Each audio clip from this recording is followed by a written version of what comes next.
నమస్కారం ఫ్రెండ్స్. ఈరోజు మనం ఒక అదిరిపోయే యానిమే గురించి మాట్లాడుకుందాం. అదే మార్షల్ మ్యాజిక్ అండ్ మజిల్స్. కథ ఏంటంటే, ఒక లోకం మొత్తం మ్యాజిక్తోనే నడుస్తుంది. అక్కడ మ్యాజిక్ రాని వాళ్ళని చాలా తక్కువ చేసి చూస్తారు. కాని మన హీరో మాష్కి అస్సలు మ్యాజిక్ రాదు. మరి వాడెలా బతుకుతాడు? అక్కడే ఉంది ట్విస్ట్.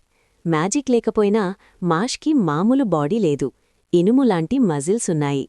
అందరూ మంత్రాలతో పనులు చేస్తే మనోడు మాత్రం తన కండల బలంతోనే అన్నీ చేసేస్తాడు. డోర్ తీయాలంటే తాళమక్కర్లేదు, ఒక్క తన్ను తంతే చాలు.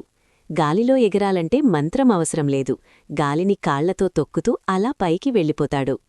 ఇంకో విషయమేంటంటే, మనోడికి క్రీమ్ పఫ్స్ అంటే పిచ్చి ప్రాణం. ఎంత పెద్ద ఫైట్ జరుగుతున్నా చాలా కూల్గా క్రీమ్ పఫ్ తింటూ ఉంటాడు. హ్యారీపాటర్ లాంటి మ్యాజిక్ స్కూల్లో వన్ పంచ్ మ్యాన్ లాంటి పవరున్న హీరో ఉంటే ఎలా ఉంటుందో అదే ఈ యానిమే. చాలా ఫన్నీగా, యాక్షన్తో భలే ఉంటుంది. మీకు మంచి కామెడీ, ఇంకా అదిరిపోయే ఫైట్స్ కావాలంటే మాష్లే అస్సలు మిస్ అవ్వకండి. వెళ్ళి వెంటనే చూసేయండి. ఈ యానిమే తెలుగు డబ్బింగ్ కూడా ఉంది. అంతేకాకుండా క్రంచ్ రోల్లో కూడా అవైలబుల్గా ఉంది. ఈ వీడియో నచ్చితే లైక్ చేయండి, షేర్ చేయండి, కామెంట్ చేయండి. అండ్ మన ఛానల్కి సబ్స్క్రైబ్ చేయడం మాత్రం మర్చిపోకండి.